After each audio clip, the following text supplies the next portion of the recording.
대목자 3번에 신용장 관련된 용어 정리 몇 개 해보겠습니다. 우리가 구체적인 내용들, 신용장의 거래에 관련된 내용들은 다음 회차부터 계속 이어갈 거고요. 여기서 기본적인 내용 한번 살펴보겠습니다.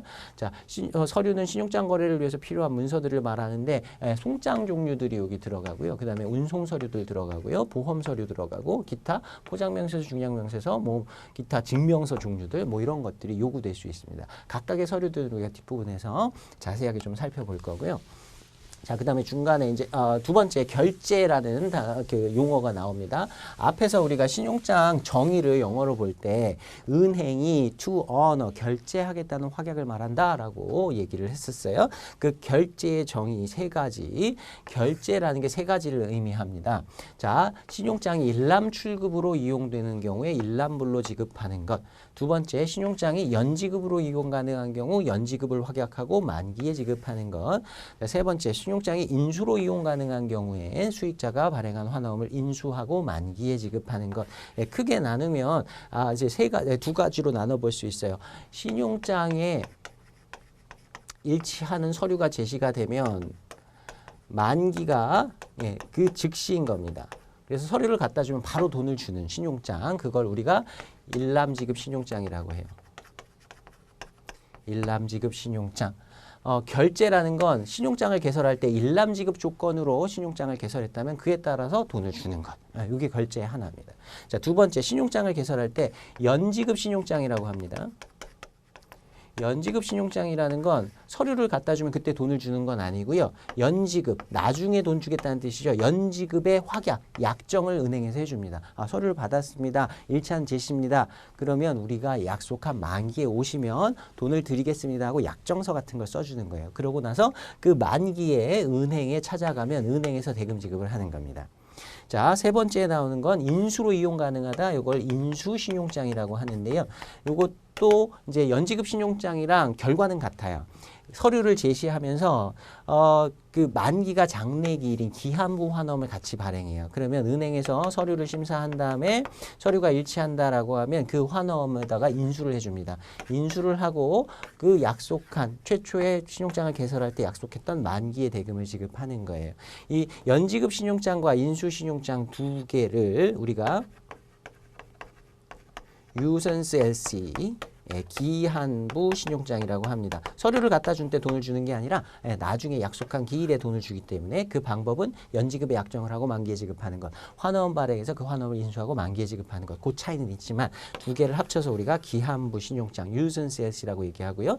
일람 지급 신용장, 일람 출급 신용장, 사이트 LC하고 이렇게 두 개를 이렇게 구분해 볼 수 있습니다. 아무튼 결제라는 거, 언어라는 건 일람 지급, 연지급, 인수 세 가지를 결제라고 한다, 이렇게 보시면 됩니다. 자, 영어로 되어 있는 표현 같이 볼게요. To pay at site, 일람불로 to pay, 지급하는 게 결제다. If the credit is available by site payment, 만약에 신용장이 일람지급으로 이용할 수 있다면, 일람지급 신용장이라면 일람지급하는 게 결제다. 자, 두 번째, to incur a deferred payment undertaking, deferred가 delay라는 뜻입니다. deferred payment를 연지급이라고 해석하시면 돼요. 연지급을 incur는 어떤 비용 같은 걸 발생시키거나 의무를 부담하는 걸 incur라고 표현합니다. 자, 연지급을 약속한다. 연지급의 약정을 부담한다. 연지급을 약정하고 and pay at maturity, 그리고 만기에 지급한다. If the credit is available by deferred payment, 연지급에 의해서 이용 가능하다면. 그 다음에 세 번째, 그것도 결제고요. 그 다음에 세 번째도 결제. To accept a bill of exchange draft. 앞으로 UCP에서는 bill of exchange라고 길게 안 쓰고요. draft라고 환어음을 이렇게 줄여서 쓸 겁니다. 환어음을 인수한다. drawn by the beneficiary. 수익자, 매도인입니다. 매도인이 drawn by, 발행한, 수익자에 의해서 발행된 환어음을 인수하고 and pay and maturity.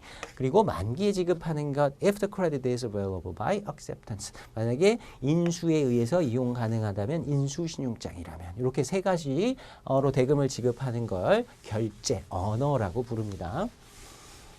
그래서 UCP 정의에 따라서 언어라는 건 일람 출급 지급, 그다음에 연지급을 확약하고 만기에 지급하는 것, 인수하고 만기에 지급하는 것 세 가지를 결제라고 얘기를 하는 거예요. 자, 그다음에 그 지급 인수 매입 상환 그 밑에 내용들을 보시면 첫 번째 지급 페이먼트라고 되어 있고요. 신용장 대금을 지급하는 걸 지급이라고 합니다. 그냥 지급이라고 할 때 이거를 이제 일람 지급 바로 지급하는 거 나중에 지급하는 거 아니라 그냥 일람 지급을 줄여갖고 지급 이렇게 얘기하는 케이스가 많아요. 그다음에 인수 환어음의 지급이니 지급에 대한 의사를 표시하는 행위다. 우리가 앞에서 살펴본 그 인수의 행위를 여기다가 접목하시면 됩니다. 환어음의 지급이니 여기서 이제 은행이 되겠죠. 신용장에서는. 자, 이제 매입이라는 개념이 나오는데요. 네고시에이션을 줄여갖고 매입, 네고라고 짧게 부릅니다. 자, 지정은행에 상환해야 하는 은행 영업일 또는 그 전에 수익자에게 대금 지불 또는 대금을 지불하기로 동의해서 일치하는 지시에 따라서 지정은행이 환어음 및 또는 서류를 구매하는 것을 말한다. 자, 매입이라는 건요. 이런 상황이에요. 자, 매도인인 수익자가 신용장 조건에 따라서 30일 후가 만기인 환어음을 발행하도록 했습니다. 이게 인수죠. 인수에 의해서 지급하기로 신용장이 개설이 된 거예요. 인수 신용장을 원칙대로 하면 서류를 갖다 주고 나서 인수를 받고 30일 후에 대금을 지급받아야 됩니다. 근데 매입이라는 개념은 뭐냐면요. 매입은행이라는 은행이 하나 끼어들어서 30일 후에 대금 지급하기로 되어 있는 환어음상의 수취인이 자기가 되는 거예요. 그 환어음을 사는 겁니다. 어음을 사서 대금은 먼저 지급해요. 먼저 대금을 지급하니까 매도인 입장에서 수익자 입장에서는 신용장이 개설될 때 30일 후에 대금을 지급받기로 되어 있긴 하지만 내가 매입을 하면 돈을 먼저 받는 거예요. 그리고 매입은행은 매입 수수료 이자를 먼저 뗍니다. 그래서 이자를 지급하고요. 나중에 개설은행 신용장을 개설한 개설은행으로부터 30일 후에 대금을 지급받는 것. 이걸 매입이라고 하는 거예요. 그러니까 원래는 신용장의 만기가 나중이지만 그걸 중간에서 매입은행을 통해서 먼저 돈을 받고 매입은행은 중간에 끼어서 그 서류를 환어음을 사서 갖고 있다가 30일 후에 돈을 받는 거예요. 중간에서. 그래서 그 사서 그다음에 나중에 받는 그 날짜까지 이자와 그다음에 매입 수수료 이런 것들을 받기 위해서 중간에 들어오는 거죠. 매입은행도 나중에 이게 일치하는 제시기만 하면 개설은행으로부터 대금을 지급받을 수 있기 때문에 안전하게 매입에 응할 수가 있는 겁니다. 자, 이게 매입의 개념이에요. 자, 매입에 관련된 영어 표현 보겠습니다. 이것도 잘 봐두셔야 됩니다. 자, negotiation means하고 UCP에 나와 있는 매입의 정의입니다. 자, 매입이란 the purchase, 구매예요. 사는 거예요. by the nominated bank, 지정은행이라고 하는데 이건 나중에 설명드리겠습니다. 은행이, 아무튼 은행이 사는 거예요. of draft, 환어음을 사는 겁니다. 자, 근데 그 환어음이 drawn on 하면 누구 앞으로 발행된 이라고 해석하시면 되고요. 그 뒤에 지급인이 뒤에 나온다라고 보시면 됩니다. 자, 누구 앞으로 발행됐냐면 지급인이 누구냐면 a bank other than the nominated bank. 그 은행, 그 매입은행이 아닌 은행 앞으로 발행된 환어음. 지급인이 개설은행이에요. 다른 은행, 제3의 은행 앞으로 발행된 환어음을 매입은행이 구매하는 것. 중간에서 구매하는 것. and or 그리고 또는 이렇게 돼 있는데요. 다큐멘트. 그리고 환어음하고 서류를 살 수도 있고요. 환어음 또는 서류를 살 수 있는 겁니다. 서류를 사는 거예요. under a complying presentation. 요걸 일치하는 제시라고 해석하시면 됩니다. 요것도 뒷부분에서 우리가 다음 시간에 공부를 더 할 거예요. 자, 일치하는 제시에 대해서 자, by 어떻게 구매하는 거냐면 advancing or agreeing to advance the fund to the beneficiary. 수익자, 그 매도인에게 fund는 자금이란 뜻입니다. 자금을 advancing, 선지급하는 것. 또는 선지급을 하기로 약속하는 것으로서 그러니까 대금을 먼저 주겠다. 수익자 매도인한테 대금을 먼저 주겠다라고 약속해서 사는 겁니다. 자, on or before 그날 또는 그 이전인데요. 어떤 날이냐면 the banking day 은행 영업일인데 on which 그 날에 reimbursement is due. reimbursement는 나중에 또 우리가 공부를 할 건데 상환이라고 해석합니다. 자, 상환이 만기가 되는 은행 영업일이나 그 이전에 사는 거예요. 상환이라는 건 쉽게 생각하면 지정은행이 개설은행이 그 매입을 한 매입은행한테 대금을 지급하는 것. 은행 간에 대금을 지급하는 것, 특히 개설은행이 다른 은행한테 돈을 지급하는 것. 아까 제가 예를 들어 드린 건 30일 후가 대금 지급일이니까 그 만기가 되는 대금 지급일이나 또는 그 전에 그 서류를 환원 그리고 또는 서류를 구매하는 행위, 그리고 그 매도인한테는 돈을 먼저 주는 것.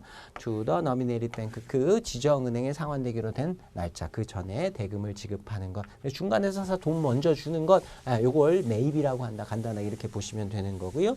이 매입에 대한 정의는 한 두세 번 정도 꼭 반복을 해보시기 바랍니다. 그 밑에 이제 상환이라는 개념이 나오는데요. 아까 설명드렸던 대로 reimbursement라고 하고요. 특히 개설은행이 지정은행으로 중간에 참여하는 은행입니다. 이건 다음 시간에 우리가 또 자세히 공부할 거고요. 신용장 대금을 지급하는 행위를 상환이라고 합니다. 자, 그 다음에 제시 보겠습니다. 제시라는 건 영어로 표현 볼게요. presentation means 제시란 either 다음 중에 하나예요. 첫 번째는 the delivery of documents. 서류의 인도를 제시라고 합니다. 서류를 갖다 주는 것. under credit, 신용장 하에서. to, 누구한테 갖다 주냐면 issuing bank, 개설은행에 갖다 주거나 지정은행에 갖다 주는 것. 은행에 서류 갖다 주는 걸 제시라고 합니다.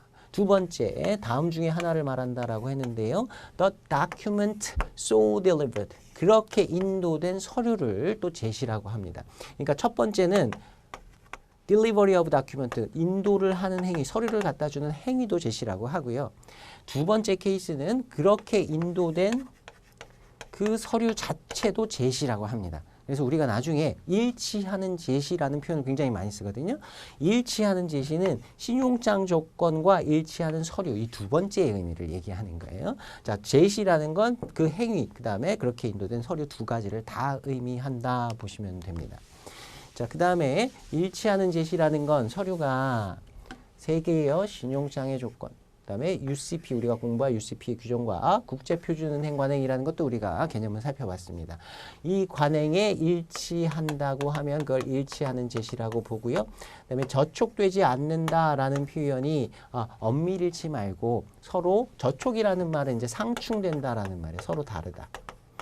저촉되지 않는다는 말하고 일치라는 말하고 약간 차이는 있습니다. 일치는 완벽히 일치한다라고 해석이 될 수가 있어요. 그래서 엄밀일치 원칙을 얘기하는 것일 수 있는데 저촉되지 않게라고 하면 서로 틀린 부분만 없으면 된다. 어긋나는 부분만 없으면 된다. 그래서 이거는 이제 상당일치 원칙을 이렇게 표현할 수도 있습니다. 아무튼 요거 그 표현이 중요한 게 아니라 신용장 조건과 UCP의 규칙과 그다음에 국제표준은행 관행에 따르는 걸 일치하는 제시라고 UCP에서 규정을 하고 있어요.